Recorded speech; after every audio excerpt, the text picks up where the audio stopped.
시간이 되었으므로 2024년 1월 10일 수요일 아침 예배를 시작하겠습니다.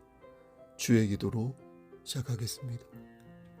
하늘에 계신 우리 아버지여, 이름이 거룩히 여김을 받으시오며 나라가 임하옵시며 뜻이 하늘에서 이루어진 것 같이 땅에서도 이루어지이다. 오늘날 우리에게 일용할 양식을 주옵시고 우리가 우리에게 죄진 자를 사하여 준 것 같이 우리의 죄를 사하여 주시옵고 우리를 시험에 들게 하지 마시옵고 다만 악에서 구하옵소서. 나라와 권세와 영광이 아버지께 영원히 있사옵나이다. 아멘. 거룩하시고 자비로우신 하나님 아버지, 하나님의 크신 사랑을 진심으로 감사드립니다. 우리에게 영원한 생명을 허락하셔서 하나님의 자녀로 하늘의 권속으로 삼아주심을 진심으로 감사드립니다. 지금 우리가 죽어도 영원한 생명을 주셔서 천국에 이를 수 있도록 허락하여 주시는 데 감사합니다. 하나님, 이 우리가 받은 이 은혜를 감사히 여기며 살 수 있도록 하시고 오늘도 성령 하나님과 동행하는 삶을 살 수 있도록 주의 우리의 삶을 끝까지 주장하여 주시옵소서. 하나님, 우리가 지은 죄가 많이 있습니다. 내 이웃을 내 몸과 같이 사랑하지 못하였고 우리가 서 있는 그 자리에서 하나님께 영광을 돌리기보다 하나님을 근심되게 하는 삶을 살았음을 고백합니다. 어제 무슨 일이 있었는지 곰곰이 돌아볼 때에 마귀가 좋아할 일들을 범하였고 그리고 사람을 낚는 어부로서의 역할을 감당하기보다 실족함을 주고 많은 이들에게 상처를 주고 본이 되지 못한 그리스도인으로서 본이 되지 못한 삶을 살았음을 이 시간 고백합니다. 하나님, 우리의 죄를 용서하여 주시고 다시금 주께서 주신 은혜로 말미암아 새롭게 오늘을 반듯하게 살아갈 수 있도록 도와주시옵소서. 심신이 연약한 우리의 지체들을 위해 기도합니다. 저들의 세포를 건강하게 만들어 주시고 저들의 오장육부를 건강하게 만들어 주심으로 인하여 건강하게 하나님의 일을 감당할 수 있도록 도와주시옵소서. 특히 우리 송석교회 성도들은 정말로 서로의 짐을 함께 지고 함께 나누며 하나님의 영광을 위하여서 최선을 다하는 삶을 살고 있다 믿고 있사오니 하나님 힘주시고 우리 교회 공동체가 양적으로 성장하고 질적으로 성숙하여져 진실로 부흥함으로 말미암아 이 지역사회에서 구원의 방주로서의 역할을 잘 감당할 수 있도록 도와주시옵소서. 우리의 자녀들에게 함께 하시사 솔로몬의 지혜를 주시고 사춘기 질풍노도의 그 여정을 밟는 우리의 자녀들에게 하나님께서 특히 함께 하시사 하나님과 인격적인 교감을 나눌 수 있도록 아브라함의 믿음을 허락하여 주시옵소서. 저들에게 요셉의 꿈을 허락하여 주시옵소서. 저들에게 사도 바울의 삶의 지혜를 하나님 허락하여 주시옵소서. 우리의 부모님들에게도 함께 하시사 육신의 장막이 벗어지는 그날이 될 때까지 하나님 장중에 붙잡아 주시옵소서. 우리 권사님들 특히 함께 하시고 인도하시사 기름을 준비한 다섯 처녀처럼 성령 충만한 자 되어서 하나님을 기쁘시게 하는 삶을 살다가 하나님께서 정하신 그때에 하나님 만날 수 있도록 도와주시옵소서. 모든 말씀 예수 그리스도인 받들어 감사하며 기도드렸사옵나이다. 아멘. 하나님 말씀 디모데전서 4장 1절에서 5절 말씀입니다. 디모데전서 4장 1절에서 5절 신약성경 제성경으로 339쪽입니다. 그러나 성령이 밝히 말씀하시기를 후일에 어떤 사람들이 믿음에서 떠나 미혹하는 영과 귀신의 가르침을 따르리라 하셨으니 자기 양심이 화인을 맞아서 외식함으로 거짓말하는 자들이라. 혼인을 금하고 어떤 음식물은 먹지 말라고 할 터이나 음식물은 하나님이 지으신 바니 믿는 자들과 진리를 아는 자들이 감사함으로 받을 것이니라. 하나님께서 지으신 모든 것이 선함에 감사함으로 받으면 버릴 것이 없나니 5절 하나님의 말씀과 기도로 거룩하여 짐이라. 아멘. 하나님 이 말씀을 들어 사용하여 주시옵소서. 예수님의 이름으로 기도하였습니다. 아멘. 말씀을 짧게 전하도록 하겠습니다. 구글 딥마인드와 스탠퍼드대 연구진이 고도의 로봇을 만들었습니다.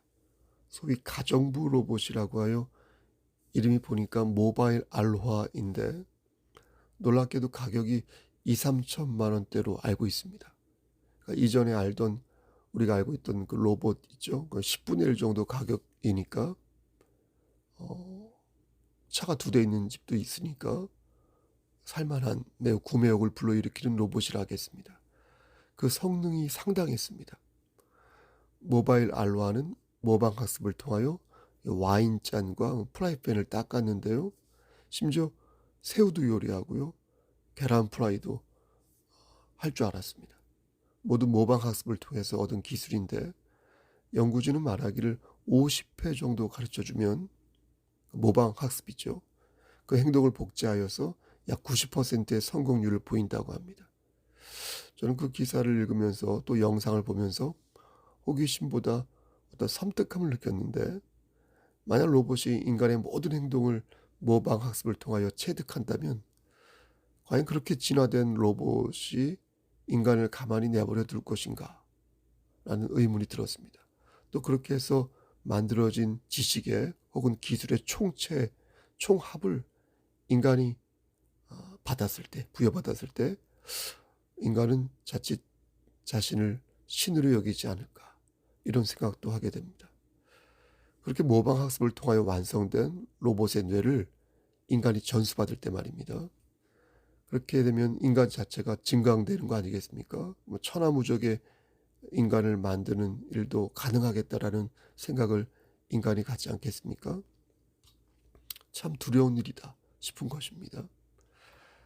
앞으로 인류의 미래를 생각해 볼 때 여러분들은 인류의 미래가 어떻게 될 것 같습니까? 오래전 바벨탑을 쌓았던 그 과오를 계속해서 범하게 될까요? 성경은 인류의 미래를 확고히 말씀합니다. 데살로니가 전서 4장 16절에서 17절 말씀을 보면 보십시오. 주께서 호령과 천사장의 소리와 하나님의 나팔 소리로 친히 하늘로부터 강림하시리니 그리스도 안에서 죽은 자들이 먼저 일어나고 그 후에 우리 살아남은 자들도 그들과 함께 구름 속으로 끌어올려 공중에서 주를 영접하게 하시리니 그리하여 우리가 항상 주와 함께 있으리라. 그렇죠? 공중에서 주를 영접하게 하시리니 그리하여 우리가 항상 주와 함께 있으리라. 고린도전서 15장 51절에서 52절 말씀도 이렇게 말씀합니다. 인류의 미래의 끝을 명확히 말씀하는데요. 보라, 내가 너희에게 비밀을 말하노니 우리가 다 잠잘 것이 아니요 마지막 나팔의 순식간에 호련히 다 변화되리니 나팔 소리가 나매 죽은 자들이 썩지 아니할 것으로 다시 살아나고 우리도 변화되리라. 이렇게 분명히 말씀하고 있습니다. 그러니까 아무리 과학이 발달하여도 인류의 미래는 끝이 있다는 것입니다. 종말이 있다는 것입니다. 그럼 그것이 암울한 것인가? 물을 때 예수 그리스도를 영접하지 않은 사람들에게는 암울함을 넘어 절망과 통탄의 날이 되겠지만 예수 그리스도를 구주로 영접한 우리 같은 사람에게는 기쁨과 환희 그 순간이 올 것이므로 우리에게는 그 끝이 영원한 안식의 열매요 하나님 나라의 완전한 도래가 되는 것입니다. 그러므로 그리스도인은 어떻게 해야 되겠습니까? 지극히 영적인 사고를 가지고 있어야 할 것입니다. 그래서 우리는 우리 자신을 뭐라고 부릅니까? 성도, 즉 성스러운 무리 이렇게 부르지 않습니까? 성도. 성도가 무엇입니까? 성도는 기본적으로 하나님의 자녀를 뜻합니다. 성도는 세상에 발을 딛고 살지만 하나님에게 부름을 받은 존재여서 세상과 구분된 삶을 삽니다. 사도 바울은 성도를 그래서 하기오스라고 불렀는데요. 이 뜻이 뭐냐면 거룩하다는 뜻이거든요. 하기오스. 그러니까 그리스도로 말미암아 구원을 받고 하나님의 백성이 된 모든 백성들은 거룩하다는 것입니다. 그러니까 이들은 영적이어야 되는 거예요. 영적일 수밖에 없다는 것입니다. 하나님의 자녀가 된 성도는 하나님을 찬양해야 하는 의무가 있고요. 보니까 하나님을 사랑해야 할 의무가 있다는 것입니다.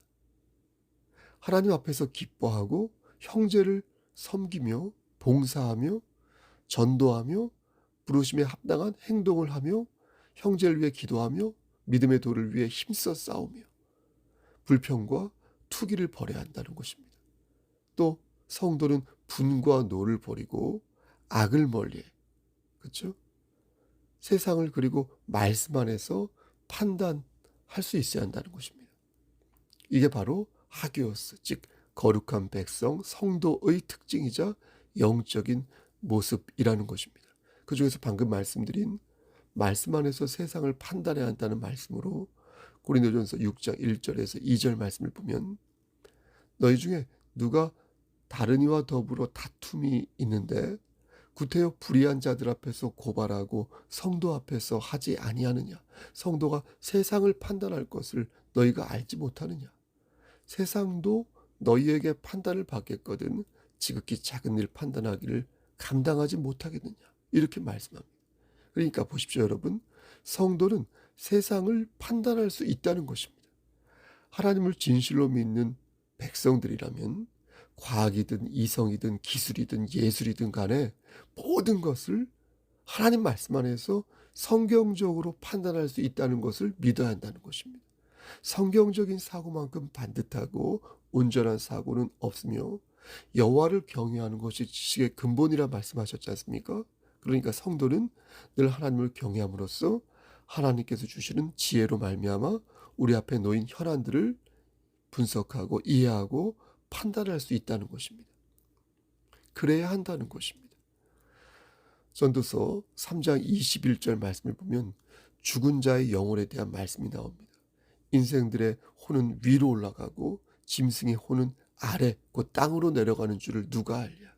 그러니까 인생의 혼은 위로 올라간다는 것입니다. 인간이 죽을 때 인간의 영혼이 육체에서 분리되어서 하나님 나라로 가거나 아니면 지옥으로 간다는 것입니다. 누가복음 16장 19절부터 31절 말씀을 보면 부자와 거지에 대한 말씀이 나오는데 이 말씀을 보면 인간의 영혼이 어떠한 필요에도 불구하고 결코 다시 이 땅으로 돌아올 수 없음을 명백히 말씀합니다. 그러니까 보십시오 여러분. 인간의 영혼이 구천을 떠돈다라는 것은요. 이거 성경적인 그런 사고가 절대 아니라는 것입니다. 그것은 하나님을 모르고 하나님을 멀리하는 다시 말씀드려서 마귀에게 현혹된 사람들이 지어낸 마귀의 가르침입니다. 그러니까 성도는 인간이 구천을 떠돈다는 그런 마귀의 가르침을 씨부리는 것은 스스로 마귀의 자녀임을 공언하는 것과 같다는 것입니다. 절대 그래서는 안 된다는 것입니다. 또 정령설이라고 하죠 여러분. 정령설. 모든 만물에 귀신이 들어있다고 생각하는 것. 정령설. 이 또한 마귀가 지어낸 계략이거든요. 이를 믿고 종일 떠들어대는 것을 보면 성도가 참으로 안타까운 것입니다. 일본인들 있죠. 일본 사람들은 국민 대부분이 위와 같은 생각을 가지고 있습니다. 그들은 조상의 혼령이 죽은 후에도 이렇게 떠다닌다고 이렇게 믿고 있기에 애니메이션에도 많이 나오지 않습니까? 작은 물건 하나에도 그 속에 영혼이 있다고 그 사람들은 생각합니다. 그래서 그들을 위해 신사를 모시고 음식을 이렇게 차려서 제물을 바칩니다. 부엌에도 신이 있고 나무에도 신이 있고 작은 물품 속에도 정령이 들어있다고 믿어서요. 매우 애니미즘적이고 샤머니즘적인 생각을 갖고 있는 사람들이 일본 사람들입니다. 그런데 우리도 만약 부모님께 제사를 드릴 때, 예배를 드릴 때, 추도 예배를 할 때 조상님의 혼령이 찾아와서 우리가 차린 음식을 먹고 우리에게 복을 주고 가신다. 이렇게 우리도 만약 믿는다면 정말로 큰일인 것입니다. 그리스도인이 그런 생각을 가지고 있으면 정말로 마귀는 좋아하겠죠. 하나님은 근심하신다는 거예요. 그리스도인이 그런 생각을 하면 정말로 위험한 생각이다. 다시 말씀드리지만 하나님을 믿는 사람들은 정령을 숭배하는 일을 해서는 아니 됩니다. 정령을 달래기 위해 재물을 바치는 행위도 안 되고요. 여러분 보십시오. 인간이 죽어서 이 세상을 헤매고 있다, 떠돌고 있다, 이런 말 해서도 안 되고 생각을 해서도 안 됩니다. 성경은 분명 인간의 영혼은 죽어서 어떠한 경우에도 다시 이 땅으로 돌아올 수 없음을 분명히 말씀해 주고 있다는 것입니다. 제가 이렇게 말씀드리면 어떤 분은 성경을 가지고 반박하는 경우가 있습니다. 사무엘상 28장 말씀을 보면 사울 왕이 엔돌의 접신여에게 사무엘을 이렇게 불러올리라는 청을 합니다. 그러자 이 접신여가 사무엘의 영혼을 이렇게 불러오거든요. 보십시오. 하지만 그것은 실제의 사물이 아니고 사무엘로 가장한 마귀의 모습인 것입니다. 루터와 칼빈은 말하기를 죽은 자의 영혼을 빙자한 영혼이 나타날 수 있다. 이렇게 경고하면서 마귀가 사무엘로 가장하고 대언한 것에 그것은 불과하다. 이렇게 말합니다. 그리고 그것을 하나님께서 이용하셨다는 거예요. 사울 왕은 하나님을 찾지 않고 무당을 찾았지 않습니까? 이것은 정말로 큰 죄가 아닐 수 없습니다. 하나님을 저버린 사람들은 죽은 사람들에게, 죽은 자들에게 위안을 얻으려고 한다는 것입니다. 사울 왕의 큰 죄는 하나님께 묻지 아니하고 무당에게 물었다는 것입니다. 성경은 강력하게 초혼수를, 그러니까 영혼을 부르는 일을 금지하고 있습니다. 신명기 18장 11절 말씀을 보면 진언자나 신접자나 박수나 초혼자를 너희 중에 용납하지 말라 이렇게 말씀하십니다. 여러분 초혼술은 실제 죽은 자를 이렇게 불러오는 게 아니라 마귀를 불러오는 것이죠. 마귀를. 그러하기 때문에 하나님으로서 도저히 용납할 수가 없는 것입니다. 따라서 억울하게 죽은 사람이 귀신이 된다는 말은 성경적이지 않고 귀에 담아서도 믿어서도 아니 되는 말이다. 이 말은 마귀가 하는 말이다. 마귀가 가르치는 말이다. 사람으로 가장한 마귀의 모습을 보고 그를 가슴에 품어서도 아니 될 것이며 그 사특한 영혼을 통해서 마음의 위로를 받으려고 하는 한심한 모습을 보여서도 아니 된다는 것입니다. 성경에서 말씀하는 귀신들의 특징들을 살펴보면 이렇습니다. 첫째, 귀신들은 육체를 지니지 않습니다. 둘째, 귀신들은요 숫자가 많습니다. 마귀가 하나라면 귀신들은 숫자가 많아요. 셋째, 귀신들은 초자연적인 능력이 있습니다. 그렇다고 그들의 능력에 우리를 내어맡겨서는 아니 되겠죠? 왜입니까? 그들은 심판받을 자들이기 때문에. 내어맡기면 우리도 함께 심판받지 않겠습니까? 넷째, 귀신들은 조직체를 이루고 있습니다. 교회가 조직체를 이루고 있듯 그들도 조직이 있습니다. 조직을 가지고 있습니다.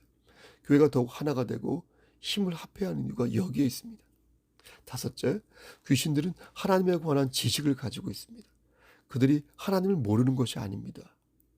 그들도 하나님에 관한 지식을 가지고 있습니다.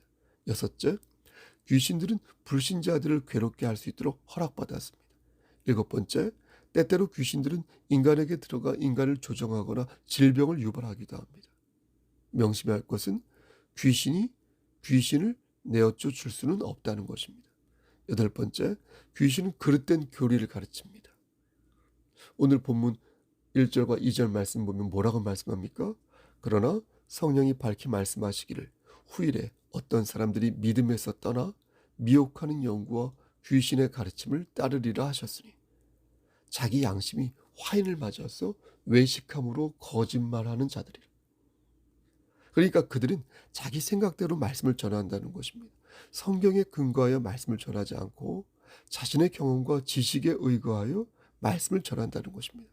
때론 자기 마음대로 기준을 정하고 심지어 주님이 계셔야 할 그 자리에 자기가 앉는 것입니다. 그런데 전혀 죄책감을 느끼지 않습니다. 성경은 그것을 양심에 화인을 맞았다 이렇게 말씀합니다. 화인은 뜨거운 쇠란 뜻 아닙니까? 화인. 그러니까 화인을 맞았다는 것은 뜨거운 쇠로 낙인을 찍었다는 것입니다. 뜨거운 화인을 맞으면 그 자리가 얼얼해서 감각이 없어지지 않습니까? 그게 바로 죄를 짓고도 죄의식을 느끼지 못한다는 것입니다. 당시 에베소 교회가 당면했던 문제는 영지주의였습니다. 요즘 신천지나 하나님의 교회가 상당히 큰 문제를 일으키듯 당시에는 영지주의가 문제였습니다. 영지주의는 삶에서 중요한 것은 영이기 때문에 육적인 모든 것들을 거부하는 주의 아닙니까? 인간의 육체를 포함하여 모든 육체적이고 물질적인 것들은 다 악한 것이다라고 얘기합니다. 그렇죠? 그래서 그들은 두 가지를 금했습니다. 하나는 결혼을 금했고요. 또 하나는 고기를 먹으면 안 된다. 이렇게 얘기했습니다. 자신의 몸을 부정하고 절제를 하기 위해서는 결혼을 하면 안 된다고 생각했어요. 또 고기도 먹지 말아야 한다고 생각했어요. 여러분, 하지만 이것은 하나님께서 원하시는 모습이 아닙니다. 하나님께서는 그렇게 하라고 말씀하신 적이 없습니다. 자신들이 정해놓은 일을 하나님이 정해놓은 거라고 말하는 거 잘못된 것이죠. 인간이 만든 전통과 인간이 만든 풍습과 인간이 만든 제도를 가지고 그게 하나님의 뜻이냐 밀어붙이려는 것은 매우 큰 잘못 아니겠습니까? 마태복음 15장 9절 말씀에 사람의 계명으로 교훈을 삼아 가르치니 나를 헛되이 경배하는도다. 로마서 12장 1절 2절에 그러므로 형제들아 너희 몸을 하나님이 기뻐하시는 거룩한 산제사로 드리라. 이는 너희의 영적 예배니라. 너는 이 세대를 본받지 말고 오직 마음을 새롭게 함으로 변화를 받아 하나님의 선하시고 기뻐하시고 온전하신 뜻이 무엇인지 분별하도록 하라. 말씀 마칩니다. 사랑하는 우리 성석교회 성도 여러분, 우리는 하나님의 자녀로서 마땅히 그 정체성을 지키며 살아야겠습니다. 여러분, 우리가 매일 말씀을 묵상하고 그 안에서 하나님의 뜻을 찾는 이유가 무엇입니까? 그건 다르게 표현하면 물질과 영혼의 조화를 이루기 위해서입니다. 우리는 하나님 나라를 지향하지만 여전히 우리의 발은 지금 어떻습니까? 이 땅을 딛고 있기에 하나님께 온전히 드리는 그 예배를 통하여 성도의 정체성을 반듯하게 지켜나갈 수 있는 것입니다. 여러분, 예배는 우리의 삶을 지키는 가장 좋은 방법이라는 것입니다. 여러분, 예배는 성도를 성도답게 만드는 가장 좋은 방법이라는 것입니다. 하나님께 신령과 진정으로 드리는 예배는 곧 우리를 살리는 가장 좋은 방법이라는 것입니다. 여러분, 그러므로 우리는 신령과 진정으로 예배를 드려야 할 것입니다. 성령 충만한 자가 되어서 마귀의 괴울에서부터 우리는 승리를 해야 할 것입니다. 그러므로 우리는 예배드림이 기쁨이 되는 삶을 살아야 할 것입니다. 그래서 하나님 말씀 안에서 정말로 건강하고 성숙하고 따뜻한 그런 교회 공동체 안에서 진리를 살찐데 진리를 팔아서는 아니 될 것이고 올바른 교육과 올바른 지도를 받는 가운데 하나님의 크신 뜻을 이루는 그러한 그리스도인이 성도가 되어야 할 것입니다. 오늘도 그러한 삶을 사시기를 우리를 주에서 구속하여 주신 주 예수 그리스도를 받들어 간절히 축원합니다. 아멘.